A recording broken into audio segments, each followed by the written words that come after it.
So I feel like if the Houston Texans never score more than 21 points in a game, or if the offense fails to score a red zone touchdown before the week 6 bye, I feel like Nick Caley is just gonna say whoop de doo.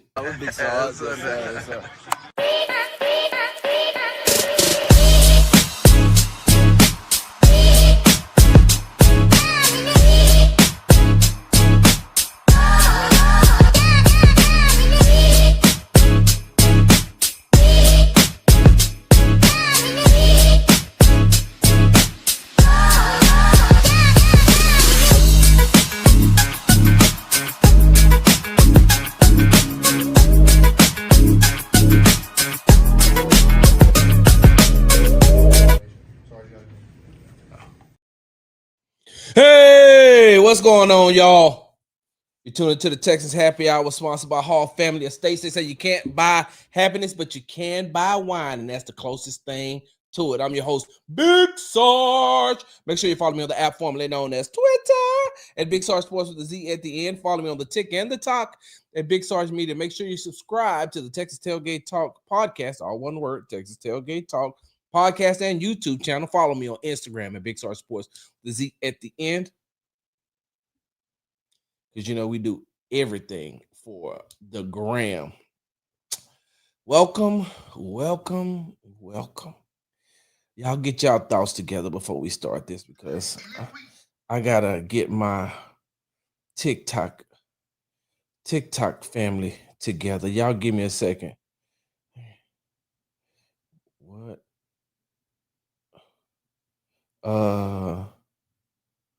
What? Let's do it this way. Ooh-wee. Boy, this is some, I tell you right now, boy, this is some hot mess that's going on here. And I want to make sure that everybody was able to, no, let's not do that. I wanted to do this. There we go. I want to make sure that everybody got an opportunity to listen to everything that they need to listen to, get whatever they needed to get out as far as the Texans 17-10 loss to the Jacksonville Jaguars on Sunday. What's up, TikTok family? Glad to have y'all in here. Let me hop into some of these comments right quick. This is going to be one of those shows where, hey, look, it's unorthodox. So that's how it's going to be. I'm going to be reading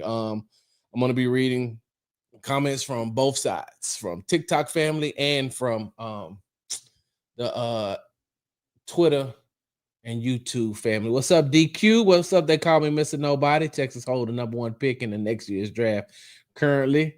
Derek, what's going on? Time to open up the bar. Hey, JBJ, what's going on? Scotty Smalls, J Adams 93. Henry T continues to miss tackles. He wasn't the only one.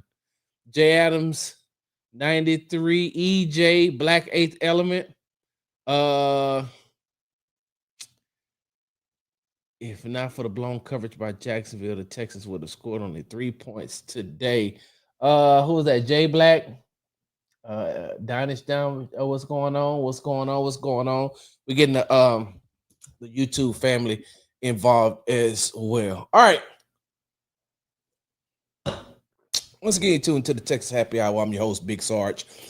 We're gonna jump right into this thing, and I'm glad David. Hey, I ain't gonna even lie. David may not be the name you want to have right now, especially what's going on with that R&B singer. It's another story for another time. That's for the Buzz and Petty. What's up, Figgy Fig? So, David, and let's just jump right into this thing, because I'm glad you said that. David says, bring back Bobby. Now, look, I get it. I understand that, Nick Caley is not doing the job that you all thought he was going to do. Now, he's doing exactly what I thought he was going to do, because I told you all, don't get yourself all excited. Y'all be listening to the wrong damn people sometimes. I'm just going to go out there and say, y'all be listening to the wrong damn people sometimes. And I told you, hey, calm down and stop sharing that bullshit with me. Wait, how long we been in this? 4 minutes and 53 seconds. Cool. They can't demonetize me now. Stop. I told y'all, hey man, y'all stop sharing that stuff with me. I don't care. I'm out there. I know what I see. And I've been around this game long enough as a fan and as a media member to know, hey, look, man, calm down. This dude ain't even done anything yet but coach a position. He's never been he's never been an offensive play caller. I told you, it's the first time. If they fire Caley, who will they hire? Hopefully Gerard Johnson to take over for the rest of the season. That's another story for another time. I told y'all that too. Told y'all that again. But I told you, you don't know what Nick Caley's going to do. And just because he's been associated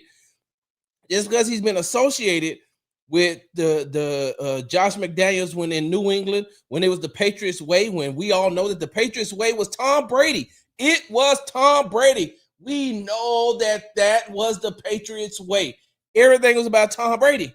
Tom Brady made everything work. Tom Brady covered up a lot of problems that they had. But no, he's been around Josh McDaniels. Oh, let's not forget, he's been around Sean McVay. Facts. He has been around Sean McVay. He has been around two offensive minds. And I will say that Sean McVay is probably one of the smartest people I've seen in football across the board. That's like from Pop Warner level all the way through the NFL. So I wouldn't, be surprised if Caley doesn't, or now he has no choice but to start using more of that Los Angeles Rams system compared to using that antiquated New England Patriots system. And so I told you all, hey, calm down, slow down. He has not called one game in the NFL yet. In regular season, y'all stop. You don't know what you have until you see it put in action. Prime example. You know that the auto industry, right? The auto industry, when they'll put out brand new cars, expensive cars, and then you'll look up and it'll have a recall on it, right? You got a recall on it. I mean, you got to take it back if something ain't right with it. Hey, you got a recall, and now because everything is run by a computer, hey, you got to come in and do a software update. You got to come in and, we got to check the computer or whatever the case may be, right? Right. But when you go and you first bought that car, you never thought that in 2 weeks or in 3 weeks, you was going to have to take it in because of a recall. Hey, man, this is a brand new truck. It looks amazing. I love this truck. Like, it's a brand new truck. Ain't nothing wrong. Y'all telling me ain't nothing wrong with it, right? So if ain't nothing wrong with it, cool. I expect to get the truck, maybe have problems later on down the line, 5-6 years from now, maybe. But if I'm getting a notice that I have to take the truck back in 3 weeks, that wasn't something that I was just really expecting. It's a recall on it, right? And so that's how I feel that what's going on with the Houston Texans and a lot of Houston Texans fans that endorsed Nick Caley and said he was going to be a great offensive coordinator. And I was like, how would you know that though? How would you know? And now guess what you got? Now guess what it is? You got a recall. It's 3 weeks in and you got a recall on your new vehicle. And then you go back and you say, well, I should have just kept the old one. Why am I old guy? I shouldn't have went out and got a new vehicle. That old vehicle, it gave me some issues, but it was still fairly new. It was still good. I didn't really have to trade in my old car. Yes, you did. For you all that are calling for the Houston Texans to bring back, for you all that are saying that the Houston Texans should never got rid of Bobby Slowick, that's probably one of the most asinine takes I'd ever heard. And and that's being Molly. I'm just trying to work on myself and be a better Christian. I don't really want to cuss, but that's one of the worst takes that I've heard in a very long time. Because there's nothing that I seen Bobby Slowick do in 2 seasons with the Houston Texans that would have fixed this offense in the first 3 weeks. I'm sorry. No, it's not. It's not. Like that's good for barbershop talk. That's good for talk radio. That's good to put on your socials. But if we want to keep it a buck, if we want to keep it 100, Bobby Slowick wouldn't have been able to do nothing with this offense at all, period. The amount of points that they scored would have been the amount of points. If I'm not mistaken, wasn't just last year you all were complaining about the amount of points scored in the second half? So what Bobby Slowick is going to do in these first 3 games? Don't worry, I'll wait. I got time. Go ahead. I'm going to have a Coke and a smile. What would he have been able to do? What would Bobby would have been able to do with that offensive line that CJ Stroud has to play behind? I don't get it. I don't understand. I don't understand where this is coming from that, hey, Bobby, what you doing now? And if we keeping it a buck, and don't get me wrong, you all know, I think that Bobby Slowick is a great person. But I think that Bobby Slowick is an amazing person. I wouldn't want to see Bobby be an offensive coordinator for the Houston Texans again until he got some more seasoning under his belt. Until he got some more experience under his belt. Bobby Slowick is not ready to be an offensive coordinator. It's probably going to take another year. Probably after 2 years of not being an offensive coordinator, then he comes back and then he'll be ready.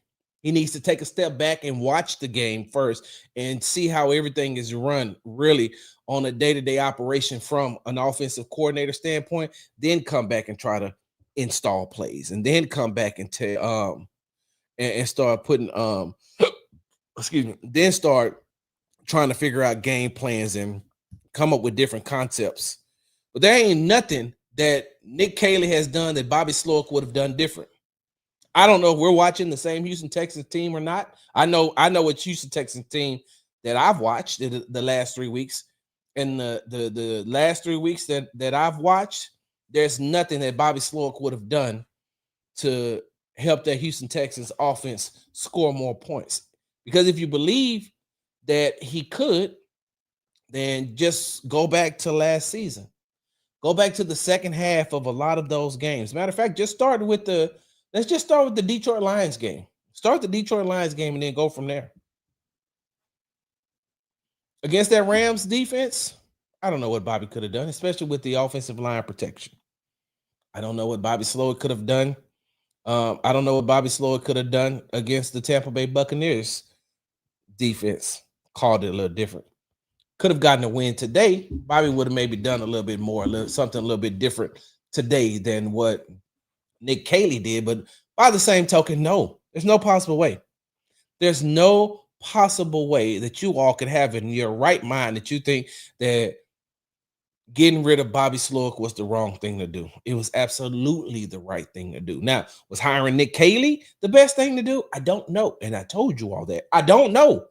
I don't know if you bring him in. I don't know if he is the right person for you to bring in to your organization and you say he's going to take you to the next step. Take you to the next level. I don't know if Nick Caley was the right person to bring in to try to continue developing a quarterback like CJ Stroud.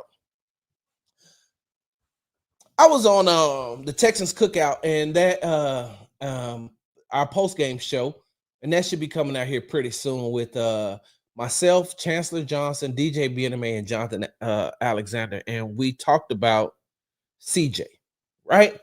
We talked about CJ. And the point that I made that, that they disagree with, of course, they disagree with it. They didn't see it from my point of view, but I still stand 10 toes down on my point is this.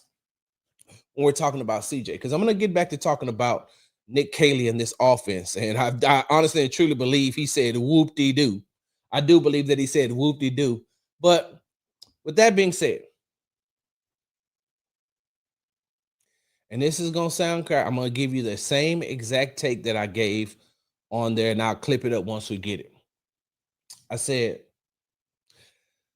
they asked me, what is the percentage or either the percentage or how much blame do I put on the ineffectiveness of the Texans offense? And I said, I put 60% on Nick Caley.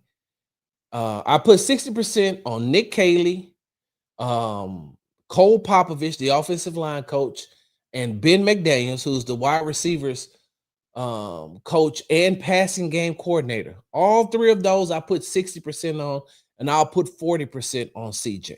And I said the reason why I put 40% on CJ is because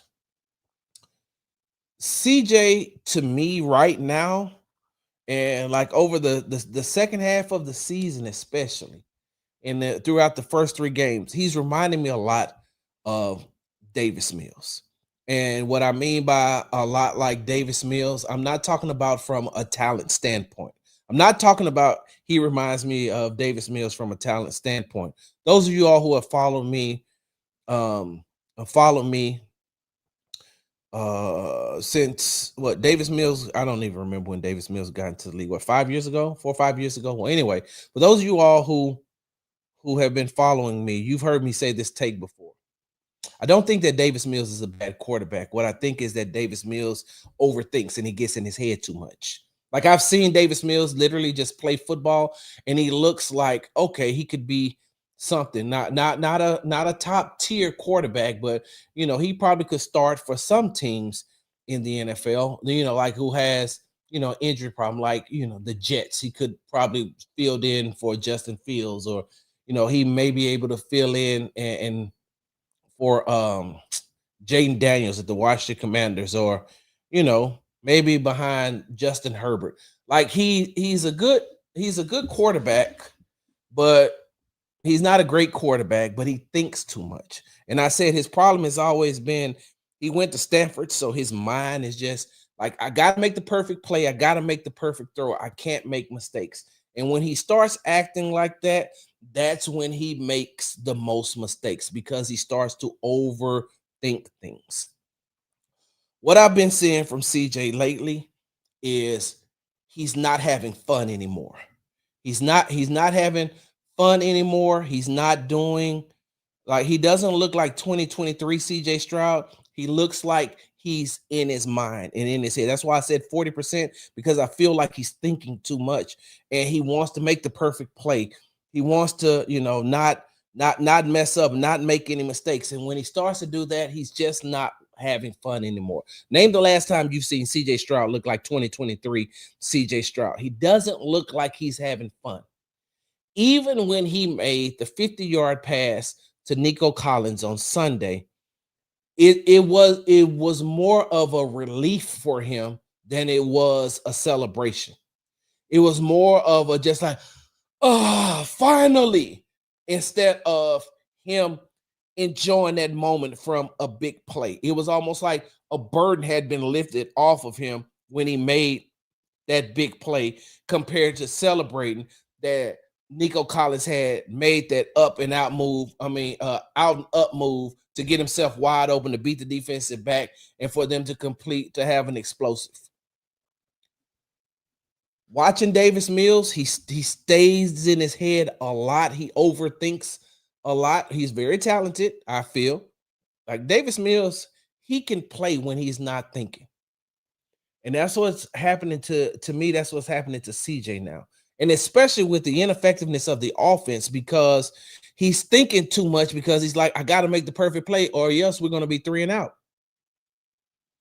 He's going to be 3 and out. And now it's like CJ's a team player. So CJ knows that CJ knows what? Somebody just put in my TikTok, get a New York Yankees new era hat at Liz today and go to Dunkin' Donuts today. Huh? Help Center, I'm confused. I digress.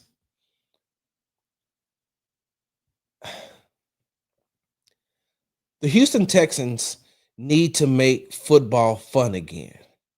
Ooh, hold on. How you say that? Make football fun again. MFFA. Make football fun again. That's what they need to do for CJ Stroud. They need to get him a hat since y'all are so. Side note, god damn.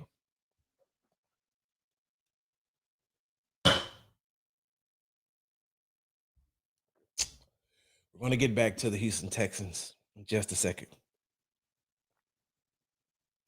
There's no possible way that y'all could be tripping over a hat. A hat.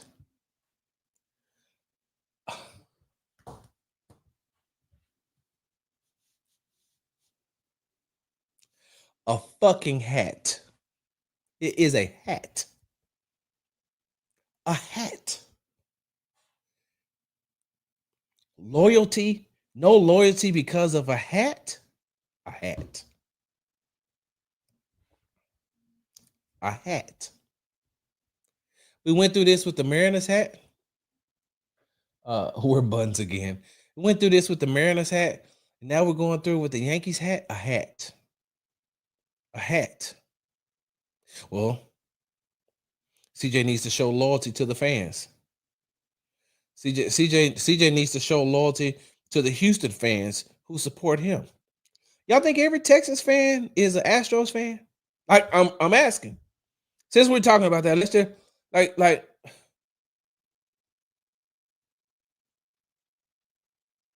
y'all think every Houston Texans fan is a Astros fan. Y'all know I know Houston Texans fans that are Seattle Mariners fans. You know how many Yankees fans I know that are Houston Texans fans? Red Sox, Cubs, Braves. You know how many? But it's different. CJ can't wear it, right? CJ can't wear any other type of hat, even though CJ isn't from Houston. See, y'all take y'all fandom and y'all think y'all hold y'all fandom in high regards and say, we are the people who support him. Well, I get it. But are you supporting him because he wears a hat, or are you supporting him because he's the quarterback of the football team you root for? What's up, KP?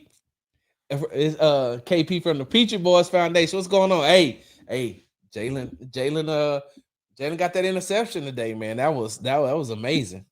That was good, man. Hey, they needed that at the right time. We need that.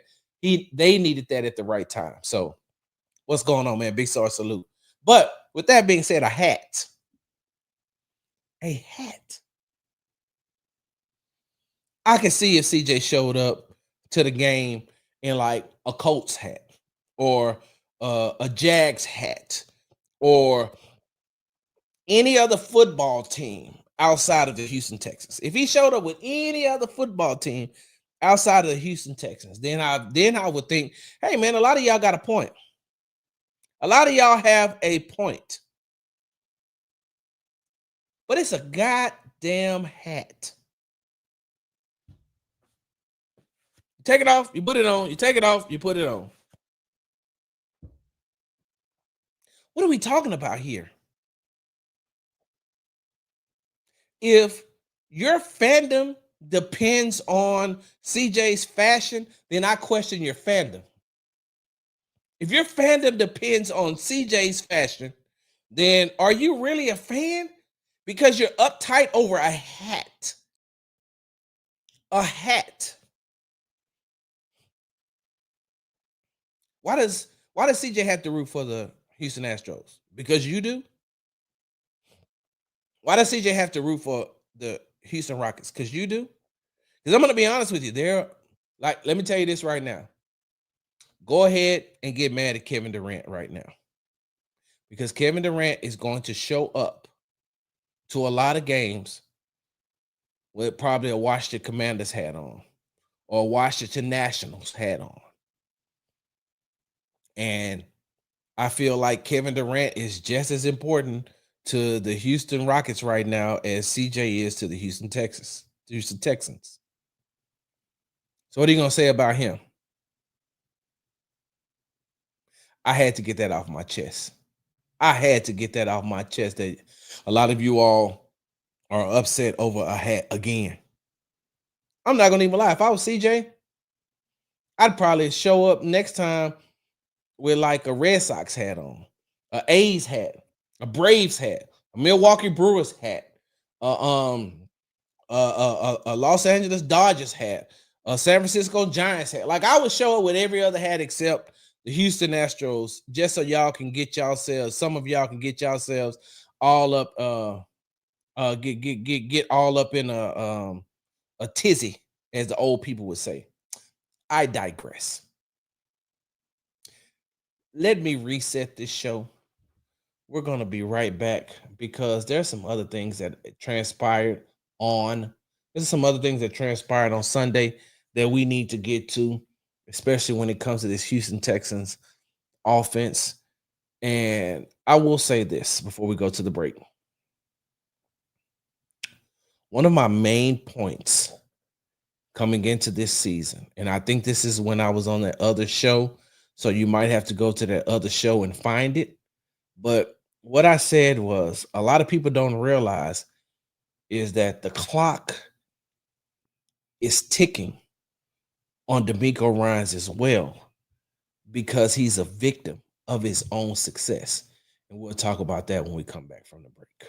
Hi, Laura Williams coming to you here from Easy Honda. Just want to remind you that this is my new home, and here at Easy Honda, we are here to take care of all your vehicle needs. From new vehicles to pre-owned vehicles, we've got what you are looking for. And if you're a business and you're looking for vehicles, we've got a great selection here at our dealership. For any information on getting your next vehicle here at Easy Honda, you can reach me at 281-224-3666. Remember to ask for Laura Williams. We make it easy here at Easy Honda. Hey, welcome back. You tuned into the Texas Happy Hour sponsored by Hall Family Estates. They say you can't buy happiness, but you can buy wine, and that's the closest thing to it. Make sure you go to www.hallfamilyestates.com for all your winery needs. All right. Before I went to the break, I said that earlier this year, when I was a guest host on the other show, well, co-host, felt like a guest host, but that's another story for another time. When I was a co-host on the other show, I said people don't realize that the clock is ticking on Texans head coach D'Amico Ryans. And at the time, the other host of the show looked at me like I was crazy and basically said, "What do you mean?" And I said, the clock is ticking because D'Amico, is a victim of his own success. He's a victim of his own success. Side note, that's not my team. My NFL team fandom is on hold. Remember that. Back to what I was saying. D'Amico Ryans is the reason why the clock is ticking on him is because he's going to be he's a victim of his own success right now. And what I mean by that is in year one, he accomplished things that team probably shouldn't have accomplished until this year, until year three. But he accomplished in the first 2 years what he should have been accomplishing in year three. For the Houston Texans to win the AFC South title, well, to win the game against the win or go home game against the Indianapolis Colts to end out the season, they won that game to make the playoffs in the rebuild, in the true rebuilding season, which was D'Amico Ryans' first season, CJ Stroud's first season, Will Anderson's first season, Tank Dell's first season. Like they won the AFC South, they won a wild card game, and then they went to the divisional round, had the Baltimore Ravens tied at 10 at the half, and then eventually lost that game. So then they followed that up, repeating the exact same thing. So now you can't just keep getting to the divisional round of the playoffs without advancing. And so that's why I said the clock is ticking, is because you've given the organization and the fans a taste of success. And because of that taste of success, they're going to want more. They're going to want more. They're going to want more. And so I don't think that the Houston Texans organization will be looking at D'Amico Ryans and saying, "Hey, they want to fire you." Even if this season ends up being tumultuous and they don't win nothing but, let's just say, 6 games, right? If they go 6-11 and they have a terrible season, that's not going to be enough to get D'Amico Ryans fired. But what it's going to do is it's going to set off the set off some of the hesitation alarms to, okay, so what happened? You were building this thing and on this trajectory to get to where you needed it to be, and now all of a sudden it's just stopped. Because what the Houston Texans coaches and players are saying right now, after being 0-3, what they're saying right now, those are the things that you should have been saying in year one about not being able to finish, about finishing the game, about being this close. We're this close to, to getting things right. Yeah, but you're 0-3. You're 0-3. You could have been 0-3 in 2023, and none of the alarms would have went off. Hell, you probably could have gotten away with being 0-3 in 2024 because people would have said that 2023 was an anomaly. Hey, all right, you came in, you did this, and you caught the league by surprise. In 2024, everybody caught up with you, but you didn't. You replicated that, and you were in the game against the Kansas City Chiefs in the divisional round,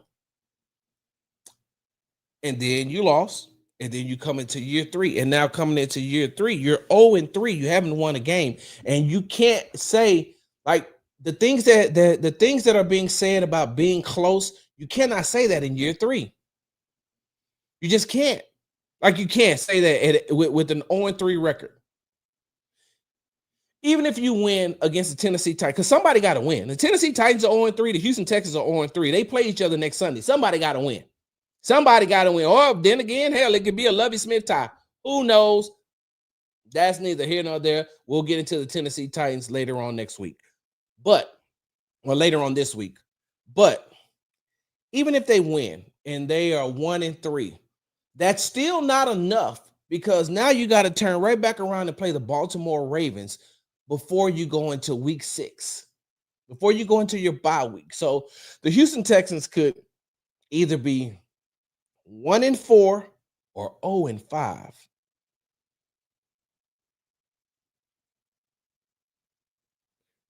Senior Boble says they could be 3-0 just as easy. They could. Senior Boble, I could have been a yellow bone, but see, that didn't happen, right? And I probably could have been a millionaire. See, that didn't happen either. So I get it.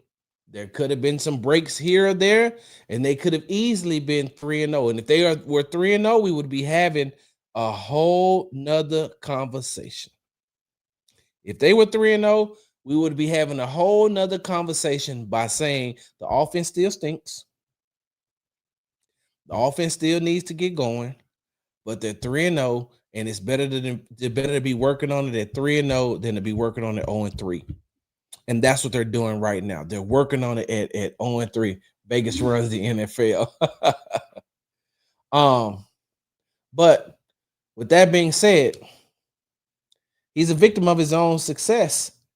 And so that's why he's going to be looked at differently. DeMeco Ryans is going to be looked at differently by the fans, especially because these fans, they want more. They want more. They want more. They want more. So with that being said, right? With that being said, they want more, but how much more can they get from Nick Caley? How much more can they get from Nick Caley? How much more can they get from Ben McDaniels? How much more can they get from Cole Popovich? Because that's where everything lies and entail. One of the greatest things that Bill Belichick was able to do when he was head coach of the New England Patriots was adjust. And when he was able to adjust, that also helped out Tom Brady be able to win. Tom Brady had the it factor. Bill Belichick had the adjustment factor. When are the Houston Texans going to have that adjustment factor? I know we're 3 games in. Sarge, we're only 3 games in, and we're talking about Nick Caley and this offense already. Yeah, because we could easily be 7 games in and still be talking about this. See, in order for there to be some optimism, in order for people to believe, you gotta show some signs that, hey, this is what we could do if we had Joe Mixon. This is what we could do if we had Tank Dell. But because we don't have them, let's just go ahead and see if we can make this thing happen like this. Name me your top 5 Houston Texans offensive plays of 2025. Don't worry, I'll wait. Go ahead. Take your time.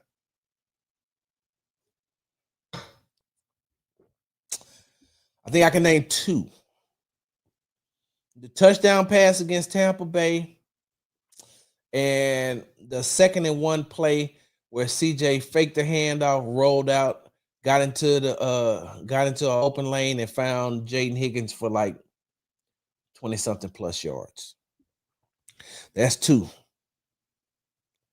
I don't remember one from the Rams game. Those are the 2 that I remember from Tampa Bay. I don't want to say that the 50-yard touchdown pass to Nico Collins was Nico. That wasn't nobody else but Nico doing that. So you tell me, like, when are we gonna start seeing this? And then are you gonna wait until you play against the Tennessee Titans? Is that what you're doing? You wait until game 4 to break everything out? Because at this point, I don't see it. But I was also one of the ones saying I didn't see it throughout training camp.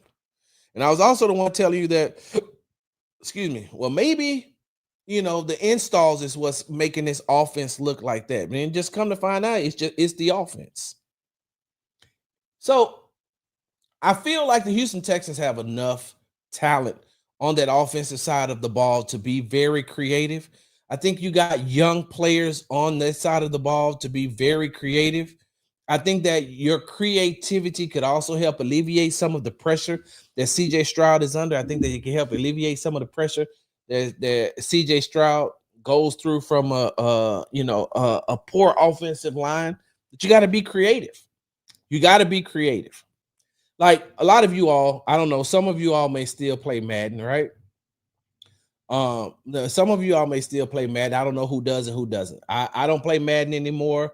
It's been a long time since I played Madden. But when I used to play Madden, we used to have these Madden tournaments at my partner house at Prairie View. And I had this one partner who he was really good at the game. His problem was he loved to blitz, right? He loved to blitz. He loved to bring pressure when he was on defense.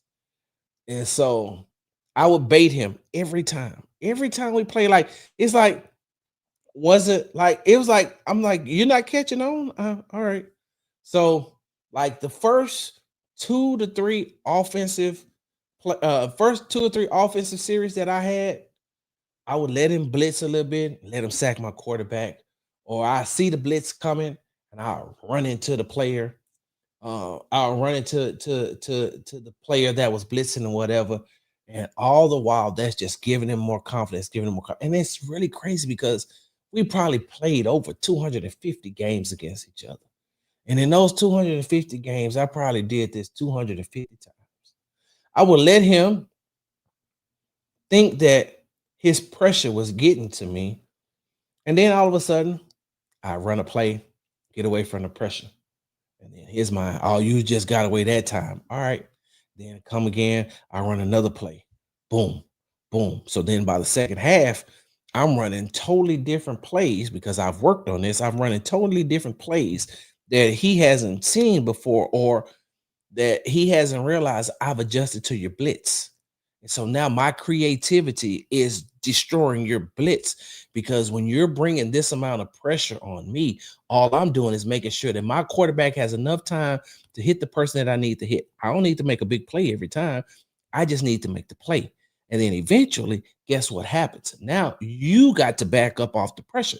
Now, when you back up off the pressure, I'm going to start doing what I originally want, what I've always wanted to do anyway, and run my type of offense. So I had a blitz package offense and I had a regular offense. Those are called adjustments. And so that would happen. That would happen. That would happen. But I had to get him thinking one way in order for me to do another. When is the last time you seen the Houston Texans offense be creative? This damn show ain't the Sean McVay offensive system. This looks more like the New England Patriots system. It doesn't look like the Sean McVay system. Because I just watched Sean McVay in week 1 against the Houston Texans. And when I'm watching him, I've never seen anybody run a wide receiver between a tackle and a guard. First time I've ever seen that in my life. And I'm saying to myself, wait a minute. Did he just run Puka Nacua? Did he just run Puka Nacua through the offensive tackle and the offensive guard, brought him right through that hole and got him open to seal the game? I said, oh shit, well, it is Sean McVay. Nick Caley don't have that, or what is he waiting to show it for? Your team is now 0-3. Now what are you going to do? And like I said, the 40% that I talked about earlier, that's on CJ. And the reason why it is on CJ is because I understand you got hit a lot last season. Your second season, you got hit a lot. This is your third season. You're playing 3 games into your third season. Yes, some people don't want to believe it. I'll say it. CJ is seeing ghosts. He's seeing ghosts. And that's something that the Houston Texans are going to have to do. That's something that the Houston Texans are going to have to do to reinstill that confidence that he can stand in the pocket. Because sometimes he's standing in the pocket. Sometimes he's standing in the pocket and he has the time and he's still rushing himself like he's hearing ghosts. I don't understand for the life of me what happened on that Christian Kirk interception. I've never seen CJ get fooled like that. Like I haven't seen him. And in 2023, that wouldn't happen. And maybe that's the one thing. Maybe that's the one thing that needs to. Maybe that's the one thing that a lot of people need to move away from. Maybe we need to start looking at 2025 CJ Stroud and stop looking at 2023, or stop wondering where 2023 CJ Stroud is and see how can he build on 2025. Maybe that's it. Maybe we got to push out that he was the Texans look like dog shit. You got to push out 2023 and say, all right, CJ, let's see what you're going to be. Let's see the CJ Stroud of 2025. And in order to do that, he's going to have to, everything is going to have to work together in unison. And it's great to say it at a podium. It's great to say it on a podcast. It's great to say it in an interview. But if your words and your actions don't match, now you leave it up to us to do exactly what CJ said on Sunday after the game. He said, now people are going to be saying this and saying that about us. And yes, CJ, we are. Because we can only, I can only speak for me. I can only talk about what I see. I can only talk about what I observe. I can only talk about what's going on from my perspective. I don't have all the access to behind the scenes stuff that you all are doing. And even when I do get the access, that ain't for me to talk about. Because if it's off the record, it's off the record. I'm not going to throw anybody under the bus. And do I know that there are some issues and some problems going on in the Houston Texans organization right now, as far as the players and coaches are concerned? Yes, I do. I know exactly what they are. But I'm not going to talk about them because I was told off the record. And there's no way I will stop covering the Houston Texans, the Houston Texans, Houston Rockets, I will walk away from this side of the media if I ever have to give up a source, or if I ever have to speak on something that's off the record, and bring it to on the record and say exactly where I got my information from. Never going to do that. So, with that being said, right? With that being said, D'Amico and Nick Caley, they have to get on the same page. Because sometimes I feel like Nick Caley is conservative because D'Amico is conservative. D'Amico wants to control the ball. D'Amico wants to hold the ball. D'Amico wants to hold to keep the time of possession. And if that means getting into the red zone and stalling, as long as they can get a field goal out of it, a field goal attempt, he may go for it every now and then. But as long as they can get some points out of it, he's good. I think that what the Houston Texans are going to have to do, especially from the offense side of the ball, is scrap everything and say, all right, this is our new mindset. And you got to come in attacking.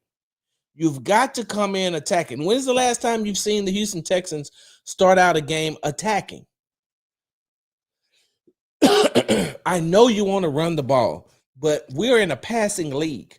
And so in order to give the defense a sense of you're going to do something new, I'll put it like this. Last season, and I think that I told you all this. Last season, I was talking to, oh my goodness, who was it? Was it a player from the Baltimore Ravens? No. I can't think of who it was. It was a home game. God dang it, Sarge. Think about it. Anyway, it was a home game.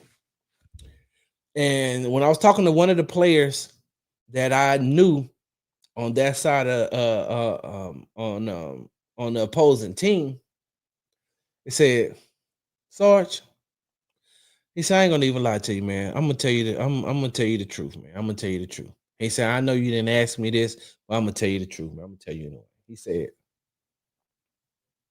the Houston Texans offense didn't do nothing that we weren't prepared for. As a matter of fact, I think that we were over prepared for the Houston Texans. I said, wait a minute, hold on, time out. What? He said, yeah. He said, we prepared, we over prepared for the Texans. And because they play so basic and so simple, we didn't really have to make no adjustments. He said we weren't doing a lot of alerts and checks and doing different things. At one point, we went to our basic defense, and we ran our basic defense against them because we know that there was nothing that they could do. We thought that they were going to do one thing, they ended up doing another. And what I mean by another is they over prepared for them, and then they just stuck to the basics. And I'm starting to feel like that same thing is happening right now. That same thing is happening with the Houston Texans offense right now. Is that a lot of these teams have gotten the blueprint on the Houston Texans. And even though they changed the offensive coordinator, you can change the offensive coordinator, but if you still got the same basic protection and you can't protect your franchise quarterback, then you're going to be caught in these situations that you are now. Like there hasn't like, and you don't even have the feel that they're going to have an offensive breakout. 9 points, 20 points, and 10 points. What's that? 39 points, right? 20 and 10. Yeah. Divided by 3. They're averaging 13 points a game. With Nico Collins and with CJ Stroud. Bump not having Joe Mixon right now. Bump not having Joe Mixon. Bump not having Tank Dell. No, just push that to the side. There's no possible way that you can be. Y'all give me a second.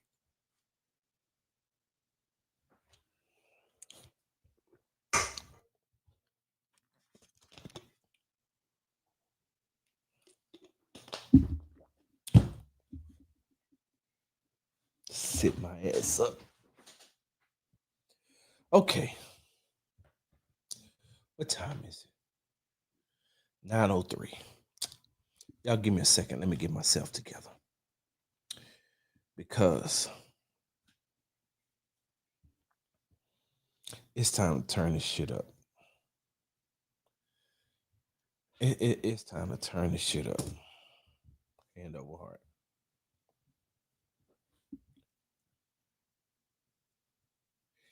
It's absolutely fucking atrocious that the Houston Texans fans have to watch an offense score 13 points a game.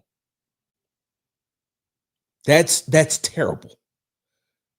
That's terrible that the Houston Texans fans root for a team that can only muster up 13 points a game. Any other time, hold on. Let's see. How many points have the Texans defense has only given up what? 55 points this season?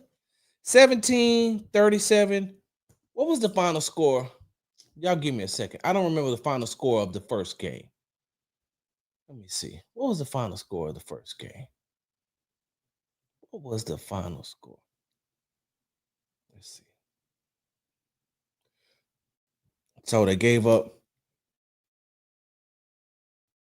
Okay, thank you. 9. So the defense gave up 17 points today, 20 points, and 14 points. Right? 2, 3, 4. Yep. So yes. So 17, 20, and 14. You're telling me that 2, 3, 4, 5, 51 divided by 3 is 1, which is what I thought. Your defense is only giving up 17 points a game. 17 points a game. And the best you could do is give them 13 points. That's the best you could do. 13 fucking points. That's horrible. That's terrible. And your fans deserve better. The people who root for you deserve better. I could see if you were in a tanking season. I could see if you didn't have the offensive weapons to be able to score more than 13 points. But 13 freaking points is all you're able to muster up. And you wonder why you're 0-3. You can't keep coming and saying we're almost there. We're this close. You can't keep coming and using the same talking points when people are watching. You can say everything about how close you are, what you all need to do to turn the corner, whatever the case may be. That's cool. But when your actions and your words don't match up, then you wonder why the criticism comes, and then you get mad about the criticism. Look, I'm here to tell the truth. I've told you all this from the jump. I ain't got when I'm working, I'm not a fan of any team. I'm not. And when the Cowboys traded Michael Parsons, what I tell you, hey, my fandom is on hold. I ain't rooting for no NFL team like I did when I was rooting for the Cowboys for 49 years. No. But I've always told it like a TI is. And what a TI is that this offense is atrocious. And I know that DeMeco Ryans does not like to do things abruptly. I know he doesn't do things for shock value. I know that last season he wanted to get rid of Chris Strausser. I know that he had much love for Bobby Slowick, and he wanted to get rid of him when the offense was stale, but he would not do it because he did not want to bring a distraction to the players or to the team or to the organization. But damn it, if you go into the bye week 1-6, something has to change. Something has to change. Because if not, the definition of insanity is what? Doing the same thing over and over again, expecting a different result, right? Doing the same bad or terrible thing over and over again, expecting a different result. Right now, the Texans offense is batshit crazy. It's just what it is. It's crazy. It's insane. Because for the first 3 weeks, you've come out there and you've done the exact same thing and you've gotten the exact same results. Listen, I understand. Hey, we've been in the games in the fourth quarter. Yeah, because your defense is keeping you in it. But how many times are you going to keep rolling your defense onto the field, expecting them to make plays for you, and it ain't being reciprocal? It's not reciprocal. And then you want to talk about the missed tackles, or you want to talk about the busted coverages, or whatever the case may be. Cool. The missed tackles, I got that. And to be honest with you, I watched a bunch of missed tackles throughout the entire day today when I was watching the red zone, watching the Texans on my laptop and watching the red zone on the big TV. And there is a tackling issue throughout the entire NFL. I want you all to know that. I want you to know that it just isn't the Houston Texans defense that's having trouble tackling. And I know you're not worried about any other team because every other team ain't your team. Hey, y'all, hold on for a second.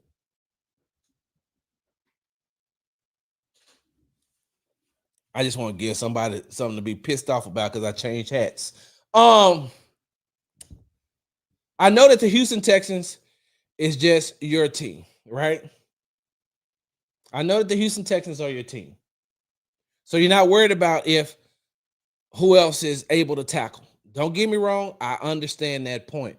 But I just want you to know that some way, somehow, I don't know when it happened. And maybe, you know what? I do know when it happened.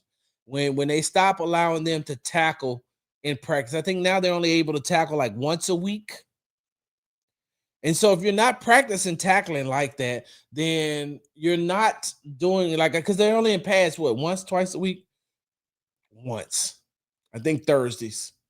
But when you're only in pads once a week and you're not hitting and everything is run and bump or whatever the case may be, then you get used to doing that. But you also got to look at it as, like, when is the defense going to get an opportunity to just rest?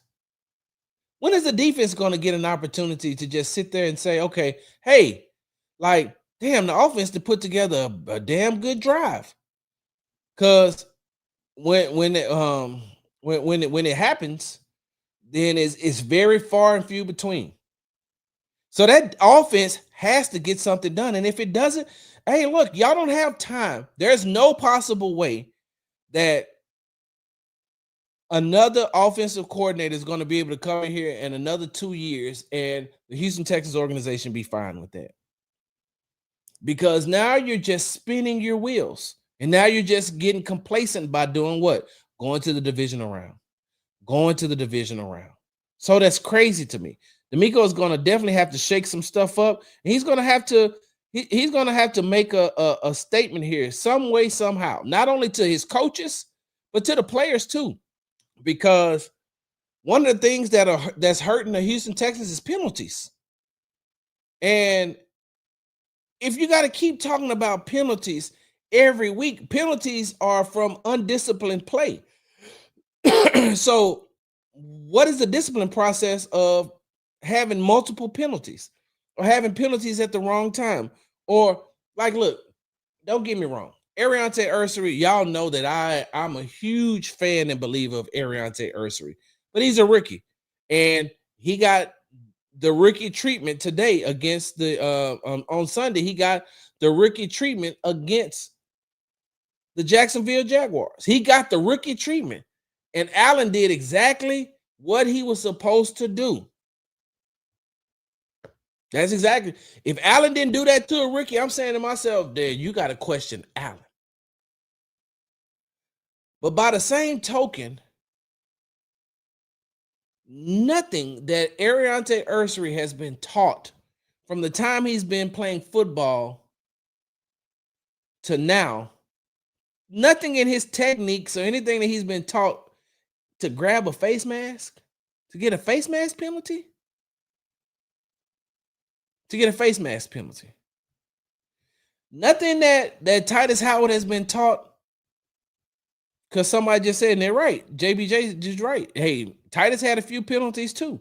And so these penalties are results from undisciplined play. So now what are you doing in order to clean up the penalties? Like, I understand what you tell us every week, but something has to happen. Look, I know that, you know,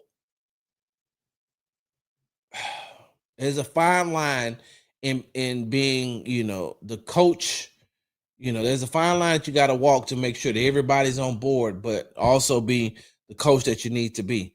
And for D'Amico, I feel like he's gonna have to ruffle some of the feathers that some people are not gonna be happy with, some people are not gonna like. But I feel like that's what this team needs. This team isn't a bad team. This team doesn't lack talent. This team has talent.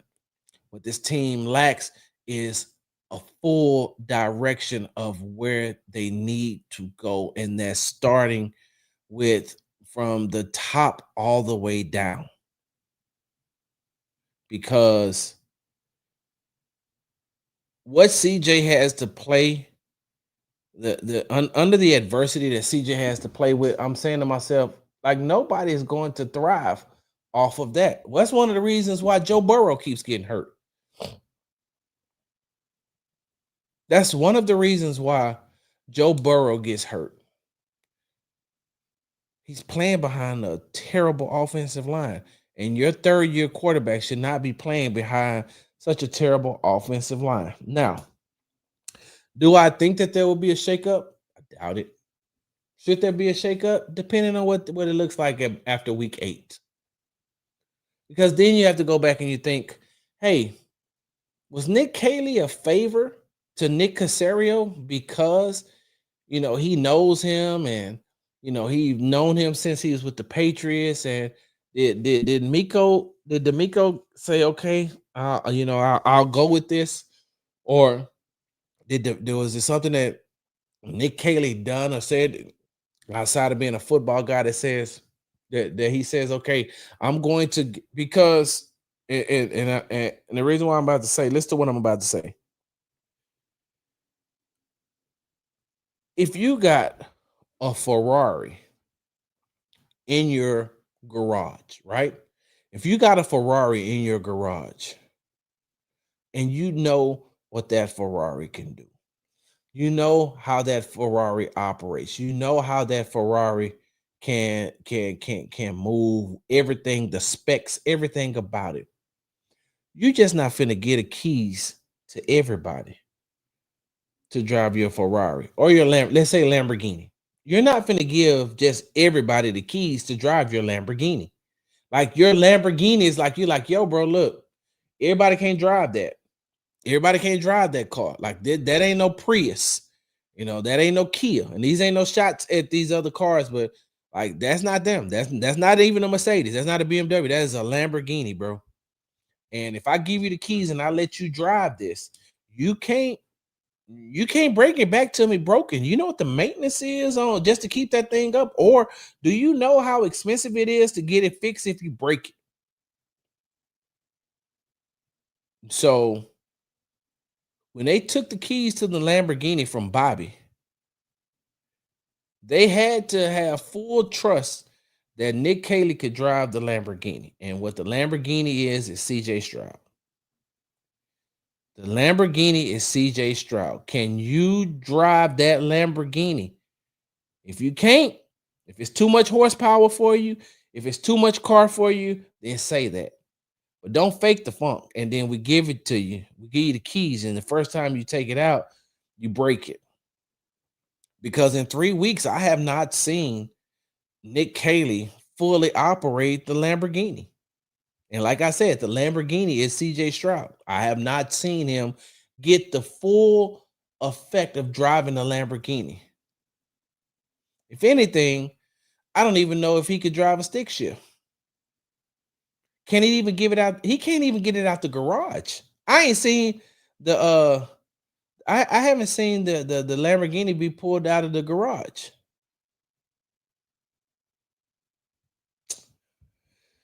So we're gonna see. Do I have anything? Got some positives. I thought that interception by Jalen Petrie was a very good play. A lot of people don't give Petrie his just due when he makes a good play. You always want to harp on when he makes bad plays. You want to harp on, the fact that he didn't make a good play against the Rams at the end of the game. But on today, he put his team in position to be able to win with that big interception. And then on the next play, they got a 50-yard touchdown pass from CJ to Nico. And so this offense is like driving like a 93 Geo Metro. That's hilarious.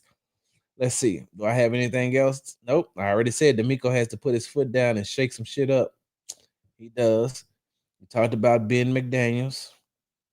Um, yeah. Other than that, one more thing. So in the last 27 years, right? Well, since 1981, there's only been 6 teams to come back from 0-3 and 0-3 and make the playoffs.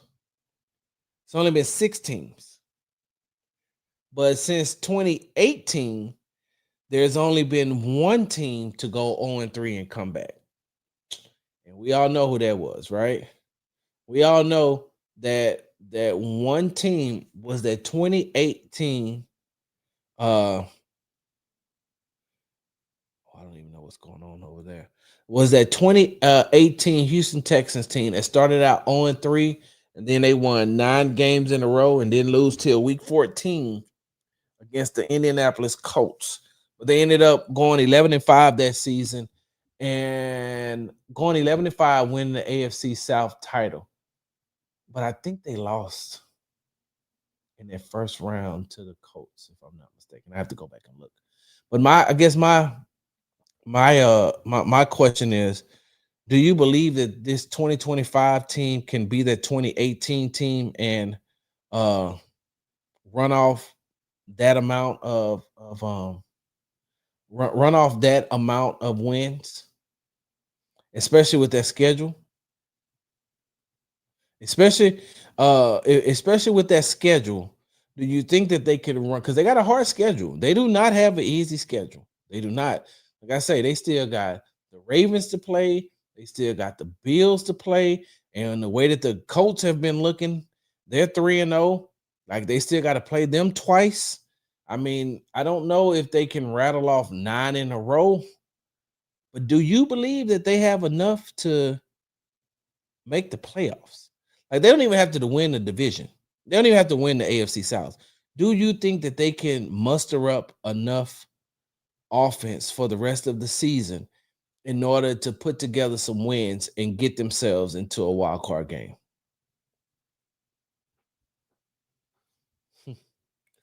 Bill O'Brien say what you want. Knew how to coordinate an offense. Ryan's is a defense coordinator, so nah, they ain't coming back. So, do you believe that? That's one of the things that we're going to have to ask as we go forward. We have an opportunity to speak with D'Amico Ryans on Monday. There's going to be an open locker room first. I don't expect a lot of the players to be in there because on Mondays they mostly in there getting treatment and watching film and just trying to recover from the day before and then get themselves ready for the next game. There'll be some that'll trickle in and out. There'll be some that'll talk to us. But we also have an opportunity to talk to D'Amico Ryans, and I don't know how that's gonna go. I'm gonna be honest with you. I don't know how that's gonna go. I don't know who's gonna ask him what. All I know is I'm prepared to ask the questions that I need to ask. I mean that I need to ask. And whether or not I get the answers to them, that's cool. I don't, but I have to ask. I have to ask. So don't go anywhere. Just stay right where you are. Let me do this. I got some housekeeping I got to do, but y'all just stay right where you are. All right. Stay right there. Don't move. Do not move. Stay right there. Got some housekeeping that I need to do. All right. Here we go. You've been tuned into the Texas Happy Hour, sponsored by the Hall Family Estates. Make sure you go to www.hallfamilyestates.com for all your winery needs. Make sure you follow me on the app formerly known as Twitter at Big Sarge Sports with a Z at the end. Follow me on the Tick and the Talk at Big Sarge Media. Make sure you are subscribed to the Texas Tailgate Talk podcast and YouTube channel. Follow me on Instagram at Big Sarge Sports with a Z at the end. Because you know we do everything for the gram. And make sure you're reading all my articles on www.bigsargemedia.com. I'm out. That was Big Sarge.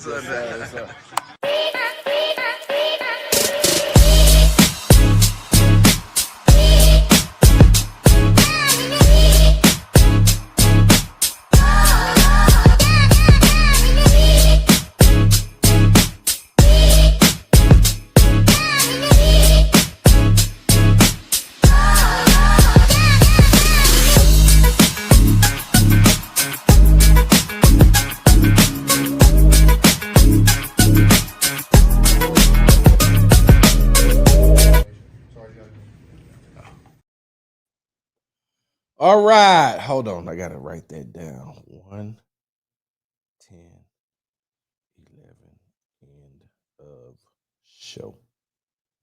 Okay. Let me go ahead. Hey, y'all give me a second. I got some things I need to change right quick. That's right. I'm back. No more Nick asks. How you do max protect and still get pressured and sacked?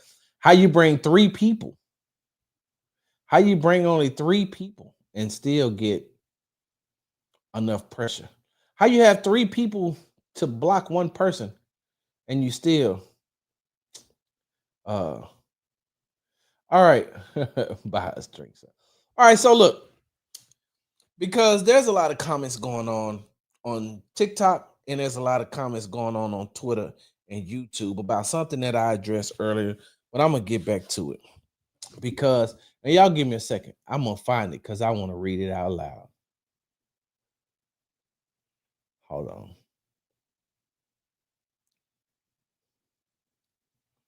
Y'all give me a second. Because I seen it.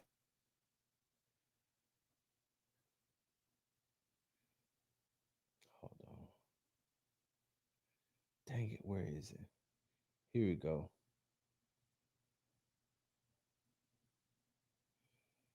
Right here.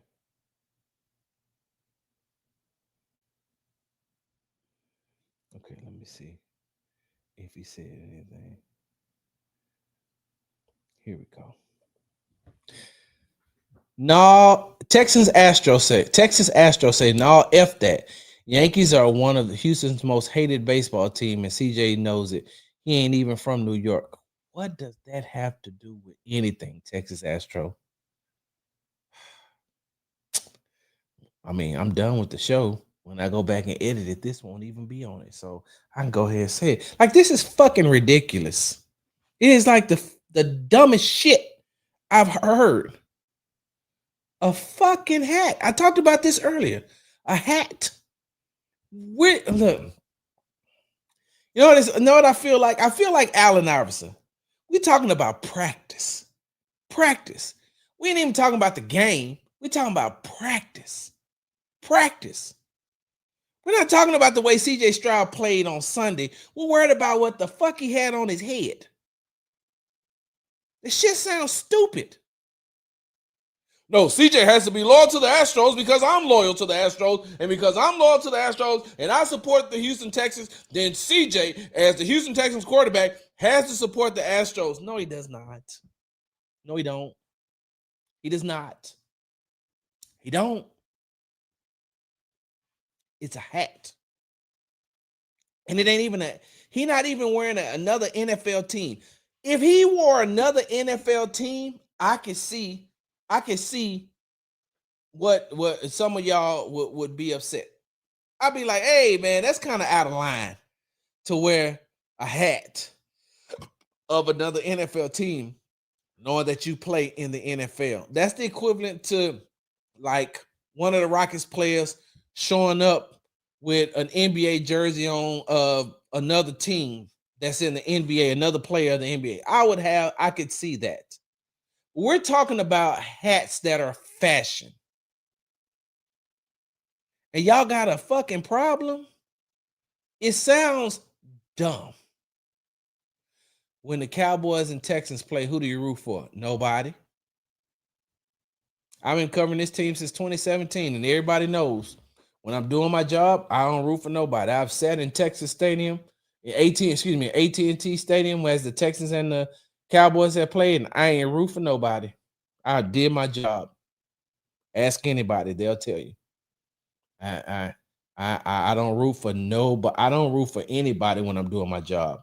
I don't have a team, because if I've got a team, then that means I'm giving you I'm giving you a biased report, and I want to be as unbiased as I can. I digress. Let me get back to this goddamn hat that sounds like the dumbest shit to me. A hat, a hat, a hat.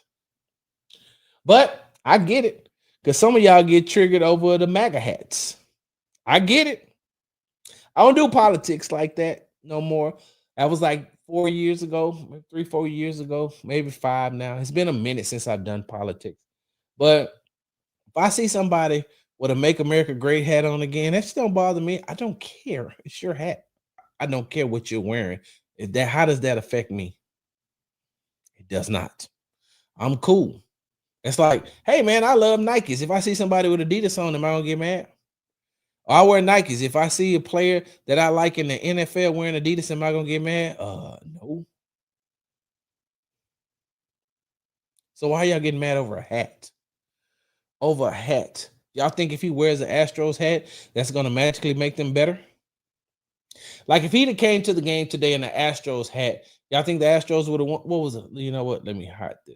Let me go see what the score. What was the final score of the Astros game today? Let me see. Major League Baseball scores. No. What was the final score?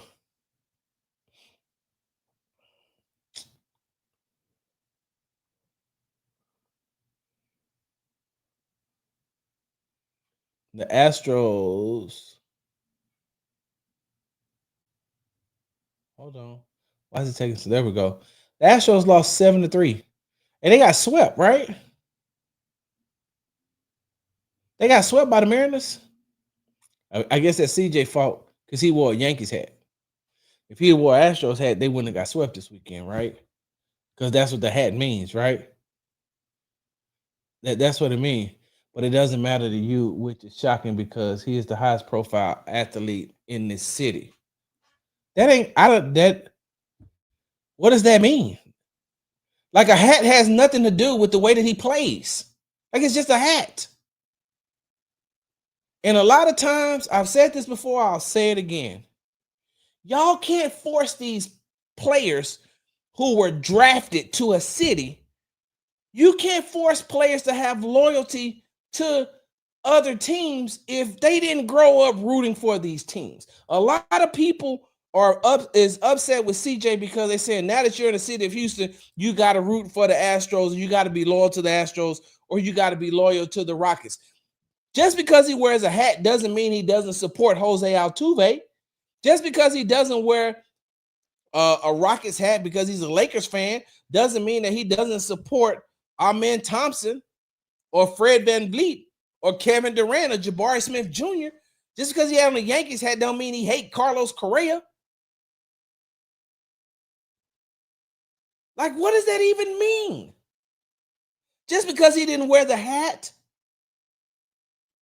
And plus, like I said, these CJ is what, 23, 24 years old? Hold on. CJ Stroud is 23 years old. He's only been in the city of Houston for 3 years. 2023, 2024, and 2025. So if he's only ever lived in Houston for 3 years, who was he rooting for growing up as a child?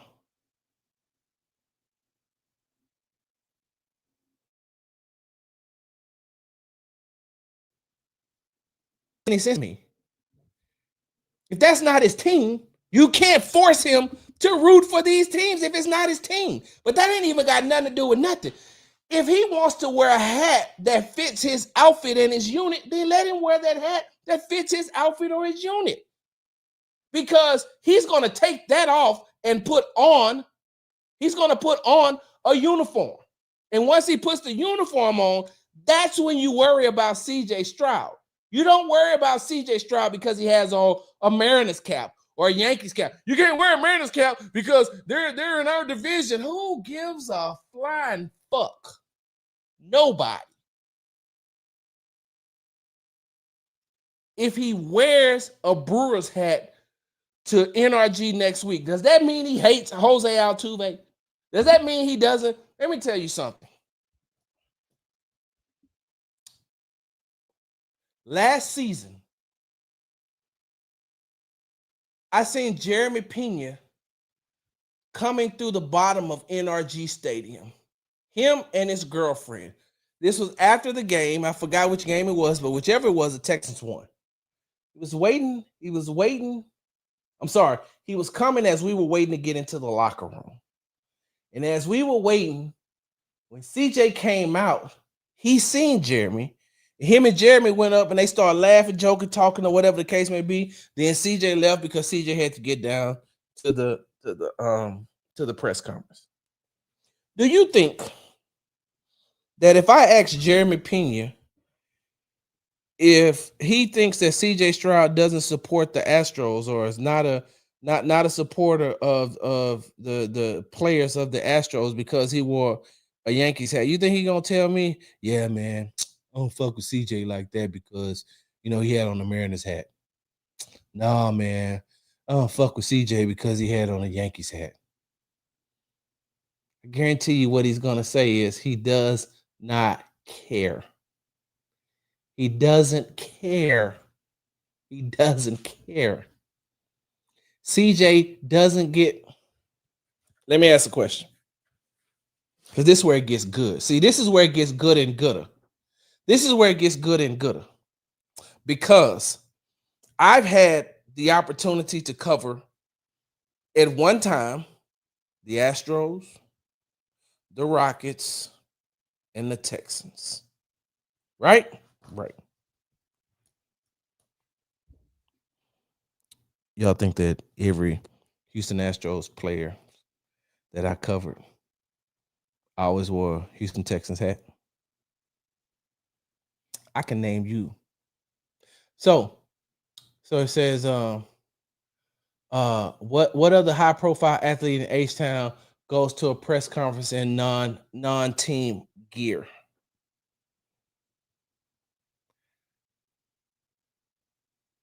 What does that matter? I don't know. But what I will say is this. I can name you one of the most high profile Houston Astros players right now that probably has at least 3 Detroit Lions hats in his locker in the clubhouse right now. At least 3. At least 3.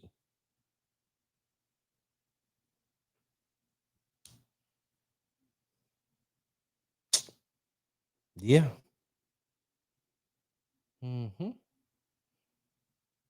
I can name you someone high profile that used to play for the Astros that had. It ain't worth the Sarge. Hey, look, thank you, Ray. Ray Hearn said, bro, you wasting your time on some of these dumbass fans, bro. Half of them wouldn't know sports if it wasn't for PlayStation or Xbox. Tay say this sounds like a bunch of hoe shit complaining about a grown man wearing a hat. In the famous words of the Black Negro poets Harold Melvin and the Blue Notes, wake up, everybody. Grown man worried about what another grown man wearing is weird. Yeah, Shirley Temple with bourbon. Truth Over Facts. What's going on, man? Welcome to the show. Sarge, D'Amico should let Burt call the defensive plays and call the offense. You can't tell me a great defensive mind can't do better than Nick. Slowick made the transition. D'Amico can too. I don't know. I don't know. That's the main reason I asked him last week about how much does he get involved in the offense. Because at some point, because D'Amico hears everything too, right? He may not be, big on social media, but he hears, sees, and reads everything. So at some point, he knows that continuously asking about the offense is one of those things where you're saying to yourself, all right, man, I'm getting tired of being asked these same questions about the offense and the offensive line, the offense and the offensive line. So yeah, he hears it too. Go back up to some more. Okay. Hold on, Dre. D to the R to the E. What's up, my guy? I'm trying to get to where I'm trying to get to what to where you said. QB1 Chris, what's going on, man? Welcome to the show. Do you think Nick should be fired this week? No, I don't. I don't. I don't think that Nick should be fired this week. What I do think is that he needs to have a come to Jesus meeting. And I know it's weird because it's only after week 3. It's week 3, and we're like, should he have a come to Jesus meeting? Yes. Yes, he should. It's 3 weeks. Let me see. What's up, Roz NFL? I look on the bench and don't see anybody with the offensive talent as a coordinator as Bill O'Brien. So yeah, I believe I believe it's like I believe in Jesus Christ, our Lord and Savior. All right. User 805890. Hey, I don't know what. Hey, when I ain't gonna even lie to you. And this is somebody on the TikTok feed. User 8508. Man, look, every time I see it, I just keep going. 8675309. 8675. Y'all don't remember that song?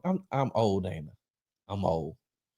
He says, CJ looks scared. I think he's hearing a lot of I think he's seeing a lot of ghosts. I think he's jittery in that pocket. They got to find some way to keep him not jittery in that pocket. Hey JBJ, you say what a person driving right now must be drunk driving a Lamborghini? Hold on. What did Sarah say? Did I miss Sarah? I felt like the players like Nick Caley. Oh, they love Nick Caley. Nick Caley's a football guy. Like, yes, Sarah. Nick Caley is a football guy. Hey, Sarah, are you still here? Because I got something I want to say to you. Something happened to him at those all-white parties. That's why he's scared. Oh, that's hilarious. So I said something happened to CJ at them all-white parties. That's why he's scared. Last 3 press, CJ hasn't thanked God as he usually does. I think something going on with him. You're not the first person to say that, Coyote Kojo.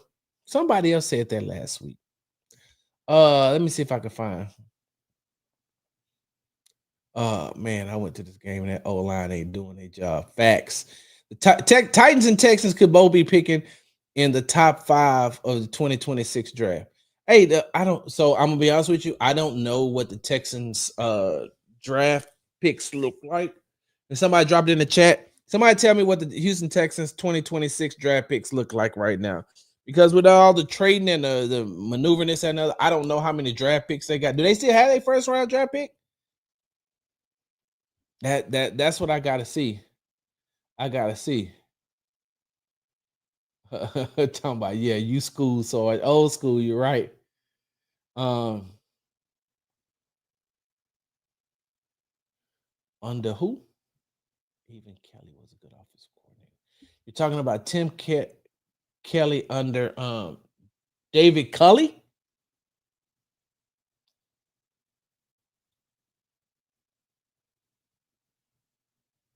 You think Pep Hamilton would have been able to do something with CJ? I wonder if Pep Hamilton would have been able to do something with CJ. Kaylee was a Casario hire, and that's what I keep saying. I'm like, I just feel like they bargained. Like I feel like Caley probably won over D'Amico, but it just feels like it was one of those bargaining things because he came from New England. Because I'm gonna be honest with you. So there was two people. We got one first round pick next year, and it's our own pick. Okay. All right. Thank you, Mr. Positivity. I just look at it like this, y'all. When I look, so there were two people that I thought that should have been in high consideration for the Houston Texans offensive coordinator job. That was Gerard Johnson, and because of his familiarity with CJ, and if you're going to go with a first year offensive play caller, again, why not give him the opportunity since he already knows how to work with CJ, right? And I think somebody said earlier is that, well, why would you let Gerard Johnson be the offensive coordinator when he is struggling to develop CJ as a quarterback right now? And if you really want to break this thing down and get to the minutia of it, it isn't that he's not developing CJ. He has to do it in the construct of whatever Nick Caley wants done. That's the thing. He has to do it in the construct of whatever Nick Caley wants done in his offense. He can't go against Nick Caley's offense. He has to help CJ to develop as a quarterback. And all he's doing, like he's teaching him, what he needs to do, but everything else comes from the offensive coordinator.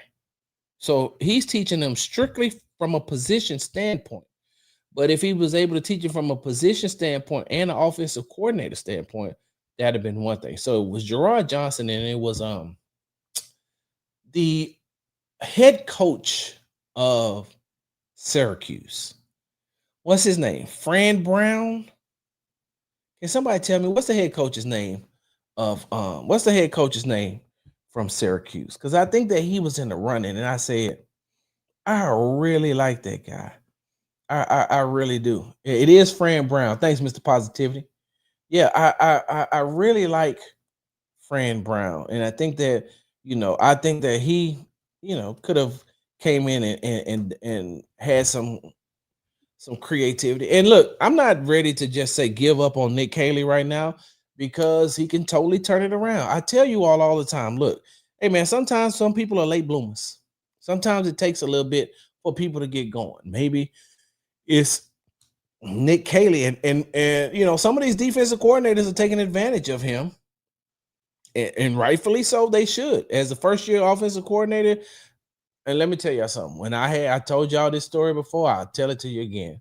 My late wife's sons, her two boys, I did not take it easy on. Now, I didn't try to destroy them at every time, but like I didn't let them win, if you know what I mean by that. If we're doing something that requires competition, I made them work. I didn't let them win. Hey, you got to work. We're not just going to play PlayStation and I'm going to let you win because I like your mama. We're not doing that. No, we're not doing that. And I'm too competitive for that. And I'm teaching you about competition because if I let you win, then you're going to think that things are supposed to be given to you. And I can tell you from experience and speaking to you all right now from the position in which I am, I ain't nothing been given to me. I have worked hard for this. I've worked hard for everything that has been afforded to me and I've been blessed with from God. I work though. So I said to teach them, hey, you got to work. Ain't nothing given. And so, it may he may be a late bloomer. Some people are. Like that's another thing that we have to look at. Some people are late bloomers, and given the opportunity and given a chance, it may take them a second, but then it could. Prime example. I mean, we look at Tom Brady, somebody that Caley was around. Like you look at Tom Brady. Tom Brady was a late bloomer. Yes, he was real. He was good in Michigan, but like he wasn't that good to be drafted high, and he still had to wait to get his opportunity and his chance. And if we're keeping it a buck, if we keeping it a buck, I'm gonna tell y'all something. I may have told this story before. If I haven't, I'll tell it right now. And for those of y'all who've heard it, then just you can hear it and keep it going.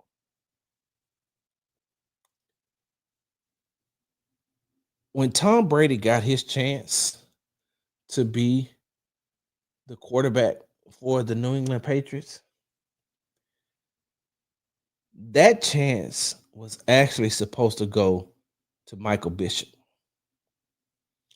But there was a lot of things in play, a lot of factors. And hindsight is 2020 because we know now, hey, look, we know now Tom Brady, all he needed was a chance, give him the opportunity. Look at what he did. Right? And we give him the GOAT, which he is. He is the GOAT. But if I'm not mistaken, wasn't there a period of time where the New England Patriots didn't make the playoffs? Didn't make the Super Bowl or something like that? I got to go back and look before I go down that rabbit hole. But he was given his chance and he took that opportunity. That chance was actually supposed to go to Michael Bishop. Maybe I'll talk about that on Patreon. But that chance was supposed to go to Michael Bishop. And for as much as y'all love Robert Kraft because he can Dougie and he hangs out with rappers, don't get it twisted. There's an underlying element that Robert Kraft doesn't want you to see. And when it was Michael Bishop's turn, we'll talk about that at another time. We'll talk about that at another time. Did you see D'Amico yell at Nick Caley today? Never. I didn't see him yelling. Can somebody send me that clip? Because I haven't seen that clip yet. I haven't seen the clip of him hollering. So, okay, what else we got here?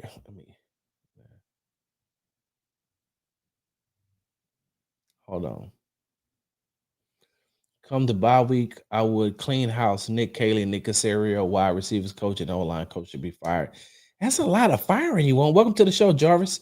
That's a lot of firing, Jarvis. But if you fire everybody like that, then what is your contingency plan? If you fire Nick Caley, fire Nick Caserio, fire Ben McDaniels, fire Cole Popovich, what is your contingency plan? Who's filling those roles in those spots? Somebody got to fill them. And if you fill them, do you feel that if you fire 4 people, are you going to replace them with 4 competent individuals right now? Like, we're not far into the season, but we're in the season. So who are you going to get to be able to, like, you're going to go outside of the organization to get somebody? So they still have to get acclimated. This ain't training camp no more. Everybody's going, hey, this is a week-to-week job. So if you fire everybody, Jarvis, who's going to replace him? Scoop, welcome to the show. Jarvis out in the bye week is week 6, I think. Firing someone doesn't just pause the season and put us in the off season. We would literally have to fill more holes. Thank you. Exactly. Should have hired experienced guy like Chip Kelly, Doug Peterson, or Eric Bieniemy. Now, I talked about Eric Bieniemy last week on the show. I like that. Doug Peterson, I like that too. Chip Kelly, never. I will never, ever endorse Chip Kelly for any job. I don't give a damn if that's working for Uber Eats, DoorDash, Amazon, Safe Light Repair, Safe Light Replace, the glass place, taco truck, Smoothie King, AT&T, Target, Walmart, Sonic, Burger King, McDonald's. None of that. I ain't recommending Chip Kelly to do nothing. Because only thing Chip Kelly is great at is being a narcissist. That's it. He's a narcissistic individual. And if you ever get an opportunity to talk to people who have had interactions with Chip Kelly, you'll understand why. There's a lot of things that you would not like, or you might like, Jarvis. I don't know you. I'm gonna be honest with you. I don't know you personally, so you may. Let me just say this: there's a lot of things that I know about Chip Kelly that I wouldn't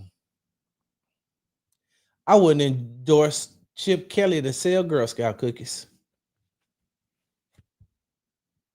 be a sacker at Kroger, work for Total Wines and Spirits, work baggage claim for Southwest. I wouldn't listen. I wouldn't give Chip Kelly a recommendation to work at Chipotle.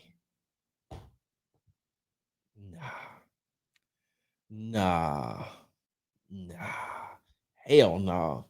Isn't Eric Bieniemy with the Bears right now? Is he? He could be with the Bears.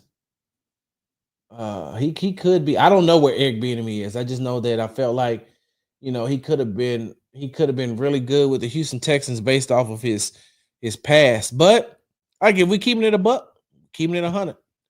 And I've told you all this before. I'll tell you this again. Like Eric Bieniemy had an outstanding opportunity and chance. He had a great chance of being hired by the Houston Texans, and he messed it up.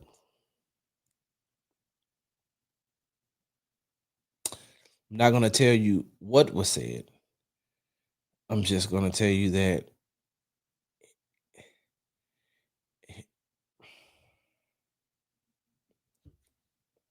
word of advice.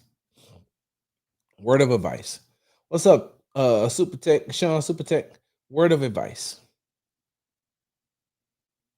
Whenever you have anything that requires you to do an interview, and hell, I'm even talking about if you're single and you're trying to date, because that's an interview too.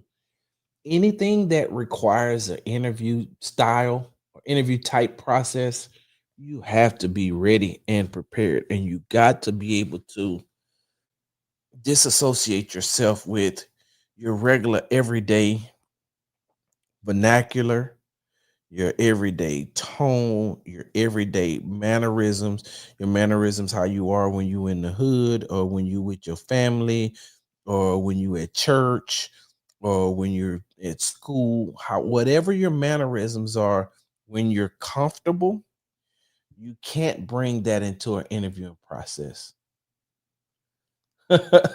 Man, what's your address so I can send all my Saints gear? I'm done. Hey, you should. You should. I told y'all that y'all head coach was horrible. I told you he only got that job because he looked good because he's with the Eagles. He used to be the offensive coordinator for the Cowboys. I know he's terrible. But anything that requires an interview process, you've got to have an interview voice. You have got to have interview answers. You have to have responding questions.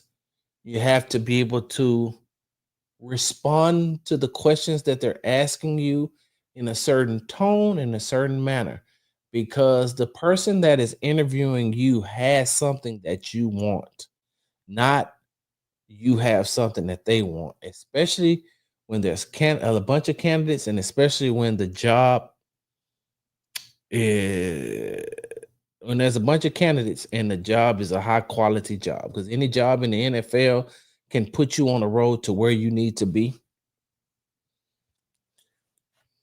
So Eric Bieniemy talked himself up out of a job. What's up, Queena? Hey, did you get my message about me not being able to see about not being able to see you all last week? I'm gonna make it up to y'all.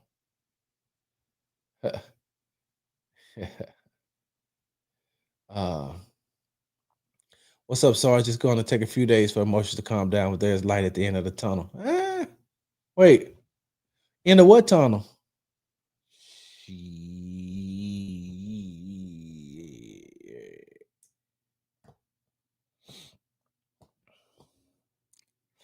Hey, sometimes when people say there's lights at the end of the tunnel, that's also because they're attached to a truck at night. I disagree. He just needs better protection and better play calling. Yeah, are you talking about CJ, right? If we lose next weekend, you think we could be like Miami? What is Miami having a fire sale? Miami is a dumpster fire. Miami is a dumpster fire. Hold on. Bieniemy was on that hush in the interview. Yes, he was.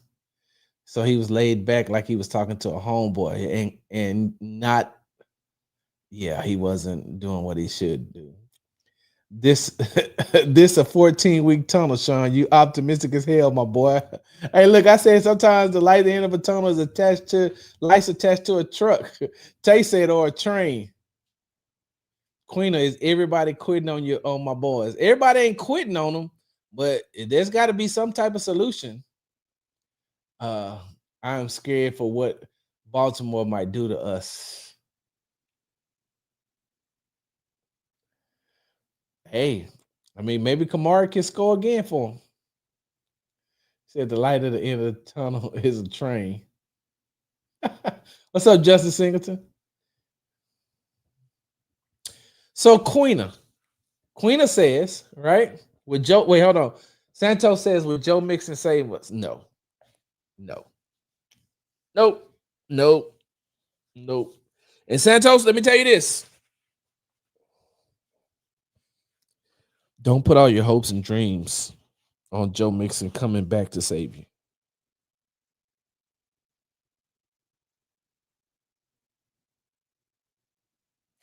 And man, at least we got the Rockets. So Queena says, if you're a real Texans fan, we've been here before. So I'm not a Texans fan, and I know we talked about it earlier. You've been here before. That was 2018, Queen. 7 years ago. 7 years ago, they started out 0-3, and then they went on a 9-game winning streak. My question to you is, how much belief do you have that this Houston Texans team can win 9 games in a row? Hell, at this point, Queena, I don't even think that they can win 5 games in a row. Let's see who their next 5 opponents are. Let's look and see who the Houston Texans' next 5 opponents are. Oh crap, this thing got quiet. That means my wife done went to sleep. She wasn't happy today because the Packers lost and the Aces lost, and she losing in fantasy football. She not happy, y'all. She is not happy. What's going on? Why is taking this thing so long? Let me see what it got. All right, so here is the Texans' next 5 opponents. Because I'm not going to even talk about them. It's so bad, man. We should just forfeit every game, man. It's ridiculous. I'm not going to even talk about my battery about to die. I'm not going to even talk about winning 9 games in a row like they did in 2018. Let's just talk about the next 5 games. Titans, Ravens, Seahawks, 49ers, Broncos. That's the Texans' next 5 games. Titans, Ravens, Seahawks, 49ers, Broncos before they play the Jags again here in November.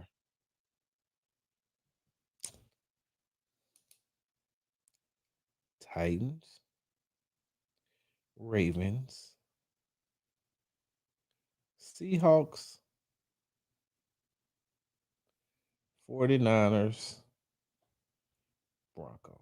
Did you know the Broncos are saying the exact same thing the Texans are saying, right? Y'all know that, right? The Broncos are saying the exact same thing the Texans are saying. Like, we're almost there. We're right there. Last week, we watched the Broncos lose on a penalty call after the Colts had missed a 60-yard field goal.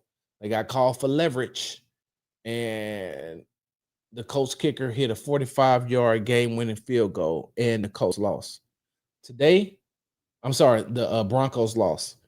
Today, the Broncos lost 23-20 to the Los Angeles Chargers. So in the last 2 games, they've lost by less than 5 points. So they're right there, and they got a really good defense. So you think you can beat them? You think you can beat the 49ers? I mean, if Brock Purdy is still out, you got an opportunity and a chance because you can go up against Mac Jones. But remember, Robert Saleh is the defensive coordinator for the 49ers. Robert Saleh, who was D'Amico Ryan's defensive coordinator when he was with the 49ers. And what I mean by was like he was the defensive coordinator and D'Amico worked under him. And a lot of the schemes, defensive schemes that the Texans use came from the Robert Saleh system. So Robert Saleh definitely knows how to stop the Texans offense. So you think they're gonna beat the Broncos? You think they're gonna beat the 49ers? Anybody see what the Seahawks did to the Saints today? Before you even looked up, the score was 35-3 in the second quarter. 35-3 in the second quarter. You beating the Ravens? I just watched the Ravens beat the dog shit out of the Browns last week, who the Browns beat the Packers, who is one of the top 3 teams in the NFC and a top 5 team at the time in the NFL.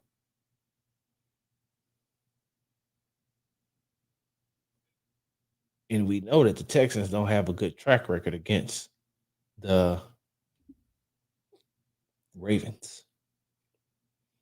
And they're playing them in Baltimore. So, Queena, yeah, you've been here before.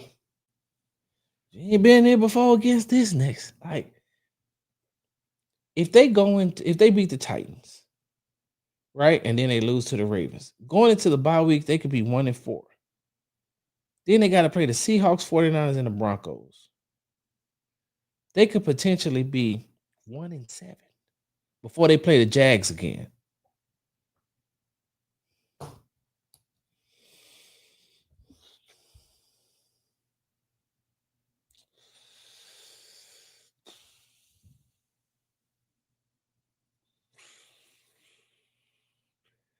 Hey, DQ right there with you. DQ say he still got hope. School says, I'm just watching out of loyalty. No more hope to win. Queena says, man, I lost everything today. My pick'em, my fantasy, my team, my hubby team. It's only up from here. You're right, Derek. You're right. This week for the Astros won't be good for my mental health. Hey, who the Astros got? I know they just got swept by the Mariners. Who they got next? I'm gonna tell CJ on Wednesday because I doubt I see him on Monday. I'll probably see him on Wednesday. Yeah, I gotta see him on Wednesday because I think he's going. Yeah, he speaks to the media on Wednesday, so we'll definitely see him. I'm gonna tell him to make sure he wears the Astros hat this week so the Astros can win. Yeah, go Astros. And then because we're getting ready to come up on the start of the Rocket season, where Rockets hat. We're Dynamo, Rice, TSU, U of H, HCC, Lone Star, Montgomery County, Lone Star, North Harris. Did I say HCC already? Not HCC. Houston Christian, University of Phoenix Online, Houston campus.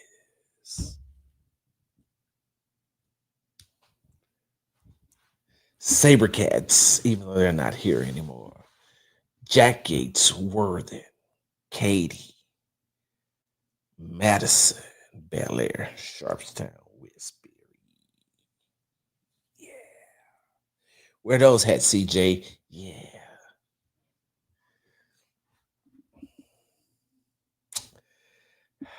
I have a feeling this year we'll make a too late push and miss the playoffs. top 10 pick in sight. And the bad news is there's an offensive guard in Dane Bugler's top 50 draft prospect. Really? Hey, 119 doesn't. Are you serious? Wait, hold on. They ain't got no good offensive lineman coming out? Sheesh. Are you gonna leave it up to Nick Caley? I'll say it again. The Texans won't be whole until every remnant of the Patriots way is out of that building. Wait, Amanda. I mean Armando. Excuse me, Armando. I couldn't. It was blurry. Armando Johnson. Welcome to the show. Hey, the Ravens be giving away games. Oh wait, maybe the Texans beat them. Wishful thinking. Yeah, because I mean it's one thing to give away a game to Josh Allen. It's another thing to give away a game to. Sheesh.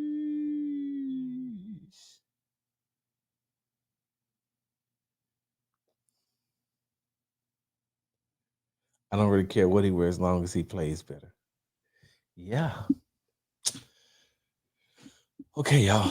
I got to get up out of here because I have to get up and go to the gym in the morning. Hold on, Scoop. Sorry, just please ask D'Amico a tough question. We all need answers to. Well, Scoop, what's the question you want me to ask? I ain't gonna leave here till Scoop gives me the question he wants me to ask. D'Amico was having some choice words with Kelly on the sideline. How come I haven't seen it? Can somebody please send me this clip? Hold on. Hey, you still talk with ND Kalu? Yeah, I just talked to ND last week. I ain't gonna tell you what we talked about. It was hilarious. But yeah, I talk to ND at least once or twice a week. Yeah. He doing good, man. You know, his son plays for Baylor. His other son is a senior, and he's playing football right now. I forgot. He's played for a private school. I can't think. His daughter plays volleyball. Yeah, so he's about to be an empty nester here pretty soon, which means he ain't gonna do nothing but work, and work more. But yeah, man, I talk to ND at least once or twice a week. Like that's why I used to tell people, like, I wasn't just on in the trenches on 790 because I was looking for exposure or because I wanted to be on the radio. No, it's because I got a chance to hang out with my friend 3 times a week. Like that's why I didn't care that I wasn't getting paid from the station. Now, some of the things that ND did for me behind the scenes to show, his gratitude and his appreciation to me, was something I will never ever discuss, in public. That's why I always laughing about, oh, you just up there for free. Yeah, I mean, I was up there to spend time with my friend, but you also don't know what my friend, helped me with some things on the back end. Y'all will never know that. But yeah, ND is not was. ND is my friend. That's why I don't get upset and laugh. I mean, I don't get or I don't know when Mixon's coming back. But that's why I just laugh when people talk about, ND. I'm sorry, when you was up at 790 for free and we wasn't even paying you. You were just up there, just it's like, nah, I wasn't. I was hanging out talking sports with my friend. And we let the rest of Houston and the surrounding areas and the world hear our conversations, our genuine, true conversations. Indy and I never prepped for any of the shows that we were on. We just walk in there. He'd have talking points, this, that, and other, and I was just ready to talk, and we would talk. That was it. And that's why I miss that show sometime because no, I haven't got any word on Sting yet. We're going to find out. We're going to ask tomorrow. As long as as far as we know, he's day to day. So, yeah, I'm so ready for the Rocket season to start. I still have my shades on and blowing my harmonica off the Texans and Astros. Ask him what he was yelling at Kaylee for. I gotta see first, Queena. If I don't see it, I can't ask the question because I didn't see him. Can you ask Kaylee why he keeps taking players out after a good play?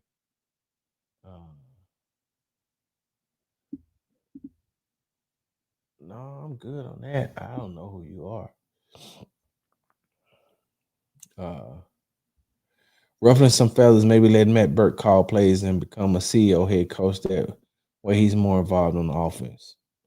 Oh, okay. Lip reading was like you saying, speed it up.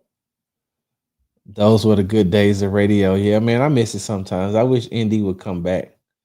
Yeah, the offense was moving and Caley slowed it down. Mixon gone fishing. Well, I really enjoy the trenches. Now these stations are firing people, even ESPN, Houston, Joel and Paul. Yeah, I seen that. Can Shingun play O-line? Taking guys out of the games for flags and some type of discipline is needed. Yeah. I'm pulling up for the Niners game. All right, Mike. Down home blues Sarge. Any good spots to grab some? Hey, y'all give Mike some recommendations for some Texans barbecue. Cause I ain't gonna lie, I don't some of these spots these people go to, I've never been to before. I can't, and I don't want to send you to a place that's gonna be super expensive. I don't know. Me and my wife just had Gabby's today. I like Gabby's barbecue. Some people do, some people don't, but it's Gabby's barbecue is amazing to me. Can D'Amico call offense? That's a good question. All right, I got to get up out of here, y'all, and my devices are about to die. Thank you, TikTok family. We'll talk soon. Ooh, hey man, level up to lead for the 3% more awards. Oh man, I got to figure out how to get that 2 points away from the next stage.